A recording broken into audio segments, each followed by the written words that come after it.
સંજયભાઈ, લંકાના દરિયા કિનારે ધીરુભાઈ પથ્થર મીંડ્યા તરવા એટલે લક્ષ્મણે કીધું કે આવું બને નહીં.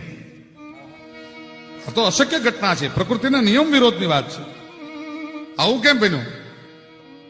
રામે કીધું ઓરો આવ્યું કાનમાં કહું, જાહેર કરવાની વાત નથી. કાં સાંભળી લે લક્ષ્મણ, દુનિયાનો નિયમ એવો છે, વિધિ બામ હોતે હોતે અર્પને પરાયે બામ ઓર પ્રતિકૂલ તાયે શીશ મંડરાતી है. જ્યારે માણસની વિધિ વિપરીત બને, જ્યારે માણસની વિધાતા રૂઠી જાય, વિધિ બામ હોતે હોતે અપને પરાયે બામ, પોતાના હોય ને પારકા બની જાય. स्नेहमयी माता भी करके विरुद्ध बिंदु राम जैसे पुत को भी वन भिजवाती है. कई कई कोई दी वनवास आपे, પણ મારી વિધિ વિપરીત બની ગઈ લક્ષ્મણ. ને હું તો માનવ દેહમાં છું એટલે વિધિના સંસ્કારોને મારે ઝીલવા પડે બાપ.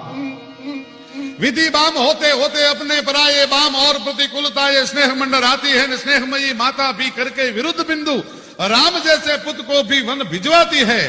पर सांभળી લે, जो ही आता है अनुकूल समय त्यों ही लखन, पाप देख सागर में सैल की सिलाई तैर जाती है. પણ માણસનો અનુકૂળ સમય નજીક આવે ને ત્યારે નો બનવાનું બનવા માંડે, પ્રકૃતિના નિયમો ઉલટા સુલટા થવા માંડે.